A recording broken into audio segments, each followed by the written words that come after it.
Please read us a story, old bear. We'll all gather round. Dear old bear, sit in your favorite chair. We'll sit all around dear old bear.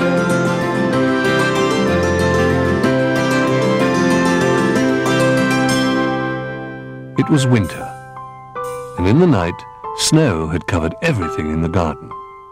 The grass was white, the paths were white, and even the branches of the trees were white.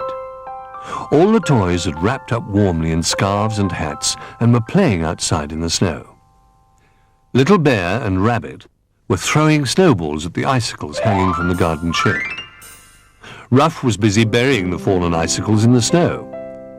Little Bear peered down one of Ruff's icicle holes. "It's a long way down to the ground," he said. "How do the birds find worms to eat?" "I shouldn't think they do in the snow," said Rabbit. "They must just eat berries and high-up things." "But even the berries have snow on them today," said Little Bear. "Poor birds, they must be very hungry. I suppose if we had a bird table, we could put some food on it for them," said Rabbit. Just then Camel came trotting by. She was pulling Old Bear along on a tea-tray sledge. "Old Bear," called Little Bear, "could we use your tray as a bird table? The snow has covered up all the birds' food and we want to feed them." "That's a good idea," said Old Bear. "But perhaps we could just hang something on a tree for the birds. The tray is rather good as a sledge. Would you like a ride?" Little Bear and Rabbit scrambled onto the sledge with Old Bear, and Camel tried to pull them all. "You're too heavy," she called, "or perhaps the sledge is stuck." "I'll help you," said Jolly, coming over and tucking his head under the string. "Are you ready? Pull!" Together they gave the sledge such a big tug that it jerked forward, shooting Little Bear straight off the back. "Oh dear," said Old Bear. "Are you all right?" "I'm all right," said Little Bear. "I look like a snowman." Old Bear helped Little Bear to his feet, and the others brushed the snow off his fur. "Why don't we make a real snowman?" suggested Rabbit. "Oh, yes," said Little Bear. "I've always wanted to make a snowman. How do we start?"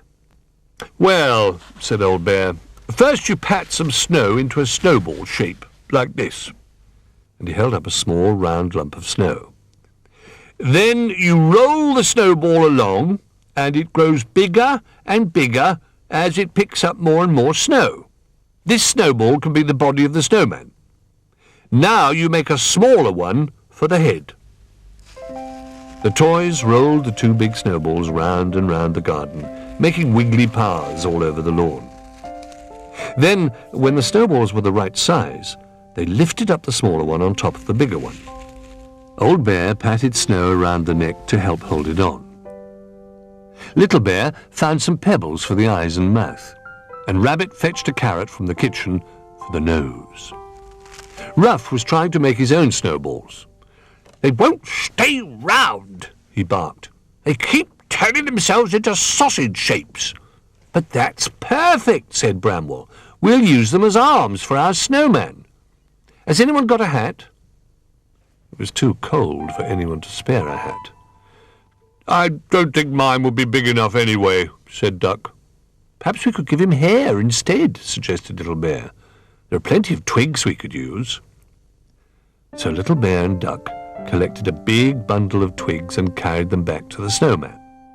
Then Jolly stuck them all over the snowman's head. When he'd finished, he took his own long red scarf and wrapped it round and round the snowman's neck. "He looks wonderful," said Old Bear. "Now we must go in for our lunch. I've made some lovely soup to warm us up." "But I don't want to leave our snowman," cried Little Bear. Suddenly Bramwell had an idea. "Why don't we make some bread snowmen," he suggested, "to have with Old Bear's soup?" Everyone thought this was a wonderful idea, and after having a last look at the snowman, they headed for the house. When they were back indoors, Bramwell made a big bowl of bread dough and gave everyone a large lump. "Now all you have to do," he said, pulling off a piece of the dough, "is make balls out of this and stick them together, just like we did with the snow. The toys all set to work rolling and patting their pieces of dough into shape. Rabbit made a nice fat snowman with big feet and currant buttons, while Old Bear's had a very floppy hat and a big smile. Little Bear liked making bread snowmen so much he made a whole row of tiny ones and put them side by side on the other baking tray. "I don't think you'll be able to eat all those," laughed Old Bear as he picked up Little Bear's tray of snowmen. All the toys made their way down from the table. Then Bramwell and Old Bear carefully put the dough snowmen into the oven to cook. "Now, we'd better hang up our snowy things to dry," said Bramwell. "We don't want to be cold and damp when we go back outside." "How long will it be before we can eat our lunch?" asked Little Bear. "The smell of bread baking is making me very hungry." "The soup smells lovely too," said Ruff. "It won't be long," said Old Bear. "What shall we do while we're waiting?" "We could have a story," suggested Rabbit. "Lots of stories," cried Little Bear. Everyone sat down around Old Bear, who began with a story about a magic cooking pot. "This pot went on making soup forever and ever," said Old Bear, stirring his imaginary pot. "And everyone had soup whenever they wanted it." Next, Rabbit remembered a story about a gingerbread man who came to life and ran away to escape being eaten. "I could just eat a gingerbread man myself," thought Little Bear, rubbing his tummy. Then Bramwell began a story about a little red hen who makes some bread. He just reached the bit where she puts her loaf of bread in the oven when Little Bear suddenly jumped to his feet. "Stop, please!" he cried. "I'm too hungry to listen to any more food stories. I can smell bread. Our snowmen must be cooked by now. Come on, everyone, let's have our soup now." Old Bear put on the oven gloves. Then he opened the oven door and carefully pulled out the tray of bread snowmen and carried them to the waiting toys. The bread looked delicious. Rabbit's snowman was even fatter than he'd been before. He was so fat that all his currant buttons had popped off. Old Bear's own snowman was leaning a bit to one side, but he still had his hat on. Then Bramwell arrived with the other baking tray. The toys stared in amazement. "My snowmen are holding hands!" cried Little Bear. "They've joined themselves together in a line." "They look delicious," said Old Bear, "but I shouldn't think you'll be able to eat them all. Now I think I'll go and get the soup ready." Little Bear was so hungry he broke off one of his snowmen and had a little nibble. Then he stopped and looked out of the window. "Excuse me," he said, "I won't be long." And picking up the rest of his snowmen, he rushed off. "Where's Little Bear going?" asked Old Bear, as he returned with the soup. "I don't know," said Bramwell, "but he's taken his hat and scarf." The toys crowded round the front door where they could see Little Bear's footprints leading across the snow. "He's gone to see the snowman," said Duck. "What do you think he's up to?" But they soon found out what Little Bear was doing.